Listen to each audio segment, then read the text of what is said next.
Hey there YouTube, Levi666 coming at you here. I just got back from my Dark Ascension pre-release tournament, and I didn't fare too well with my deck. I went with a blue-white human combo deck, and I went 2-0 my first game, and then went 1-2 and 1-2. And once I lost 2 games, I decided it wasn't worth staying anymore. I wasn't going to win anything anyway, so I took off and decided to show you guys a few more spoilers, I guess, and kind of talk about uh, what I thought about Dark Ascension here. I noticed there were a lot of curses in this set. There's a lot going on with that. There's a curse that lets you search for other curse cards with different names and just attach them right to a player. Maybe a curse deck would be, a possibility here, but I don't think they would really win on their own, judging by, the type of combos you'd have to run. Um, I also saw a really cool new ability that gives cards sort of a different play if you have 5 or less life. It's sort of like a saving grace, if you will, instead of so. If you had a card that was going to allow you to cast, 5 1/1 human tokens, if you had 5 or less life, you could bring out 10, or something like that. Maybe it was one or two tokens, and you get to bring out 5 or something stupid like that.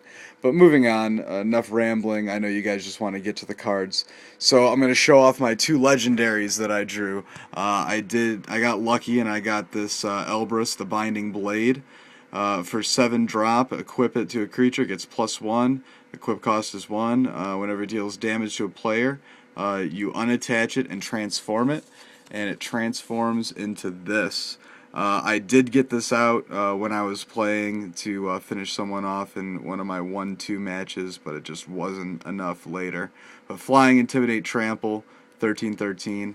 Good for multiplayer here. If somebody loses the game, he gets another 13 counters on him.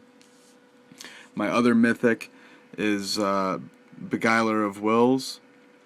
Tap it to gain control of a creature with power less than or equal to the number of creatures you control. You can read. I'm not going to read the rest of these anymore, but yeah, tap, mind control, real nice. Increasing Devotion. This is one of the flashbacks. Oh, this is what I was thinking about, but it was flashback. But there's another one that lets you take advantage of that. -5 life left. This was the promo card in black. Ravenous Demon. Sack a human to transform him, and this is what he looks like, transformed. Really cool artwork. Flying Trample. If you can't sacrifice a human, he deals 9 damage to you. Curse of Echoes. This was one of my enchantments. Enchant a player. Whenever that player casts an instant or sorcery, each player may copy that spell. This is going to be really effective, probably against like a burn deck. Whenever they're playing those spells, you can just use it to target their creatures and target them to deal them just as much damage as they're dealing you. Call to the Kindred. Enchant creature. The beginning of your upkeep, you may look at the top 5 cards of your library. If you do, put a creature card that shares a creature type with the enchanted creature among them in the battlefield. And you put the rest of those cards on the bottom of your library in any order. This was really good for me for bringing out humans, and it would also be good in a blue-black zombie deck. Draw a bunch of zombies. And the last card here, Counter Lash, a really overpriced counter spell. You may cast an on-land card in your hand that shares a card type with the spell without paying its mana cost. Whoop-de-doo. I just don't really see when this would be very useful.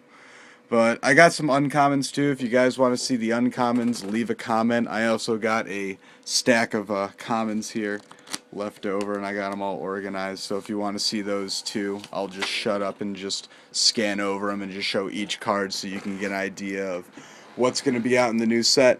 Alright guys, have a good one. Peace.